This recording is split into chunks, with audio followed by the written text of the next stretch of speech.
आज हम लोग को इंग्लिश में नाम लिखना जानना है, ठीक है। मान लीजिए किसी व्यक्ति का नाम लिखना हो या कोई वस्तु का नाम इंग्लिश में लिखना हो, उसे कैसे लिखा जाता है, ठीक है। उसको किस तरह लिखेंगे, कैसे समझ में आएगा लिखने के लिए, ठीक है। मतलब समझ कर लिखना, गलती नहीं होना चाहिए। उसका नाम इंग्लिश में लिख देना। जैसे कोई कहे कि गोपाल का नाम लिखिए, गोपाल। मान लीजिए आपके घर में किसी व्यक्ति का नाम है गोपाल, ठीक है। जैसे क्या लिखा हुआ है, गोपाल, यही ना है। यानी आपके घर में किसी का नाम गोपाल है, ठीक है। उसका नाम इंग्लिश में कोई दूसरा या आपके घर के माता पिता कह रहे हैं कि उसका नाम इंग्लिश में लिखिए, ठीक है। उसका नाम इंग्लिश में लिखने के लिए बोल रहे हैं, तो उसको कैसे लिखा जाएगा। देखिए, हम लोग को सबसे पहले क्या याद होना चाहिए, के से क और ए से आकार और ए से आ, ठीक है। कहे कि ए से और डबल ए से आ, आई से छोटी। उसके बाद क्या होता है, आकार शिकार में ए से आकार, आई से हर्षिकार, डबल ई से दीर्घिकार, यू से हर्षुकार, डबल ई से दीर्घकार होता है ना। उसी तरह हम लोग को ये अगर याद होगा सबको, मतलब जिसको भी, तो वो लिखने में उसको गलती मतलब नहीं करेंगे, वो गलती नहीं करेंगे लिखने के लिए, ठीक है। उनसे गलती नहीं होगा। लेकिन जिनको के से क याद नहीं होगा, अगर के से क याद है और ए से अ याद नहीं है, ए से आकार शिकार नहीं याद है, तो इसमें मात्रा है, उन्होंने गलती कर सकते हैं। तो इसके जानने के लिए हम आप लोग को बताए होंगे कि शब्द को अगर ज्यादा आपको भारी महसूस हो रहा है, तो उसे हम क्या करेंगे, अलग अलग करके शब्द को मतलब पीछे रफ कॉपी पे और तब उसको इंग्लिश करके फिर यहाँ पर लिख लीजिए, ठीक है। लेकिन हर जगह आप तो हमेशा यही सही छोटे बच्चे की तरह पढ़िएगा नहीं, आपको तो जल्दीबाजी में भी तो लिखना पड़ेगा ना, जल्दी से भी लिखना पड़ेगा ना। तो हम लोग क्या कर रहे थे कि किसी व्यक्ति का नाम घर में अगर गोपाल लिखा हो गया हो, किसी का सोहन नाम हो, किसी का मोहन नाम हो, किसी का रमेश नाम हो, चाहे कुछ भी मान के चलिए, ठीक है। और उन व्यक्ति का नाम इंग्लिश में लिखने के लिए कहा गया है, तो उसको हम क्या करेंगे, लिखना पड़ेगा हमें, क्योंकि भाई पढ़ाई करते हैं तो लिखना ही पड़ेगा क्या।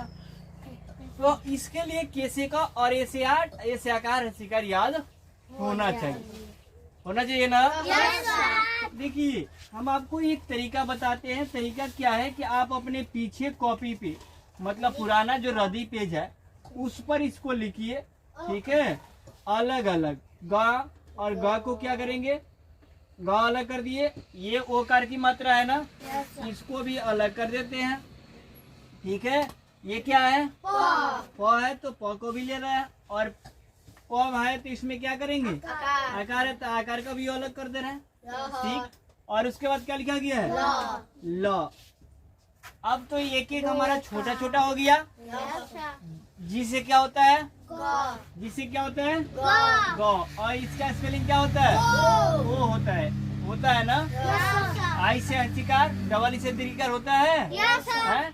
उसके आगे हम लोग पढ़ेंगे डबल ई से दीर्घिकार, आर आई से रीकार, ए से ओ से ओकार होता है ना। तो इसका स्पेलिंग क्या हो जाएगा, ओ हो गया।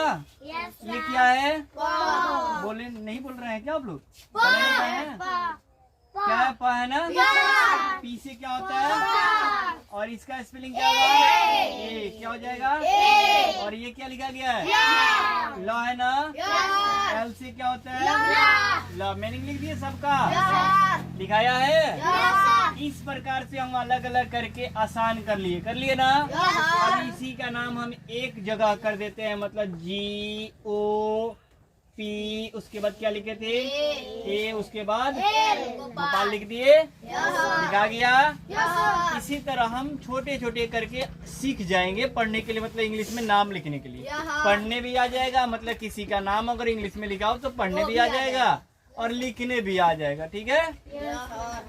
ऐसे अगर कोई व्यक्ति कहा लीजिए, क्योंकि आपके घर के गार्जियन जानते हैं, पेरेंट्स जानते हैं कि वो बच्चे पढ़ रहा है तो उसको इंग्लिश हिंदी आता होगा जरूर, तो हमें हिंदी और इंग्लिश दोनों की जरूरत है कि नहीं, है ना।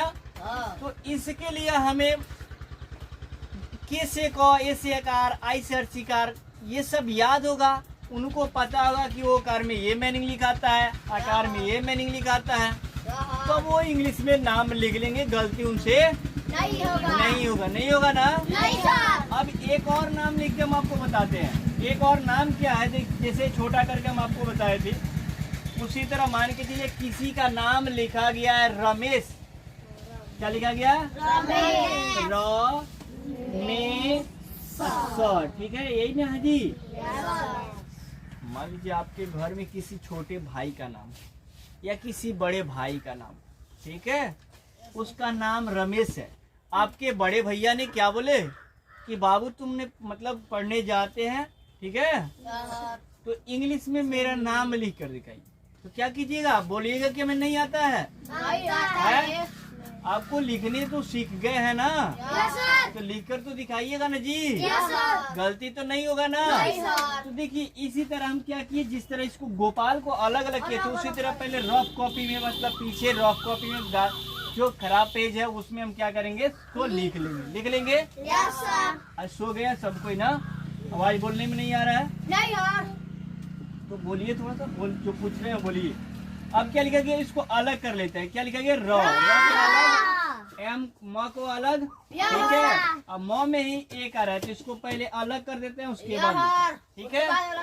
और उसके बाद क्या लिखाएगा? तालाबी सो है ना, अलग कर दिए। अब हमको मीनिंग पता करना है किसका क्या होता है। क्या होता है? आर से र होता है, एम से क्या होता है? म। और यहाँ पर क्या है? ठीक आ रहा है ना, इसका स्पेलिंग ई होता है। ये क्या है? तालाबी से है ना, ऐसे से होता है जी। लिखा गया, सबका मीनिंग लिखा गया ना। अब आसानी से इसको हम लिख दिए रमेश, ठीक है, लिखा गया ना। या लिख रहे हैं या कुछ और मीनिंग लिखेंगे, बता रहे हैं कैसे क्या लिखा जाएगा, ठीक। पहले इसको लिख ले, MESH हो गया। इसको हमने मिटा दे रहे, और यहाँ पर क्यों जगह छोड़े हैं ये हम आपको बता रहे, ठीक है। क्योंकि यहाँ पर क्या लिखेंगे? रमेश। र के बाद मॉप जब बोलने जा रहे हैं, सब किसी का सुनाई दे रहा है ना। र के बाद जब हम म बोलने जा रहे हैं, वहाँ पर र के बोलने के बाद अ बोल रहे हैं, तब म बोल रहे हैं ना। बोल रहे हैं रमेश, पढ़ रहे हैं र बोल के अ बोल रहे हैं, और तब क्या बोल रहे हैं? म बोल रहे हैं ना। तो र में अ का उच्चारण हो रहा है ना। इसीलिए वहाँ पर क्या लिखाएगा? ए लिखाएगा ना। इसीलिए समझ में आ गया, इसीलिए मैंने वहाँ जगह छोड़े थे, ठीक। ऐसे क्या लिखा गया? रमेश का स्पेलिंग लिखा गया ना।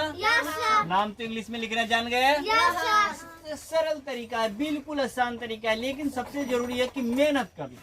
अगर आप मेहनत करते हैं तो भी तेज बनिएगा। अगर ऐसे केवल देख के चले जाइएगा, ठीक है, एक दूसरे का बोलकर सुनकर नकल करके लिख लीजिएगा तो उससे तेज नहीं बनेगा। आप खुद पर निर्भर रहिए। सर दीदी कहती है मेरा नाम लिखोगी तो हम लिख देते हैं। हाँ, तो उसी तरह आखिर मेहनत करिएगा तभी तो बनिएगा ना तेज। नहीं मेहनत कीजिएगा तो तेज बनिएगा।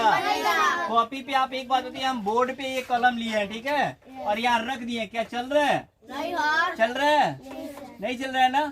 अब हम अपना हाथ का बल देंगे तब ना चलेगा जी। तो देखिए हाथ का बल देना शुरू करते, चलना शुरू किया। इसी तरह हमें अब रटना पड़ेगा, सब कुछ रटना, मतलब जो जो आपको याद करने के लिए दिया जाता है स्कूल में, कोचिंग में, ठीक है, तो उसको रटना पड़ता है, ठीक है, मेहनत करना पड़ता है, उसी को मेहनत कहा जाता है, तब जाके आप तेज बनिए, याद होगा, ठीक है। समझ में आया? अब बना लीजिएगा ना आप लोग, गलती तो नहीं होगा ना, है?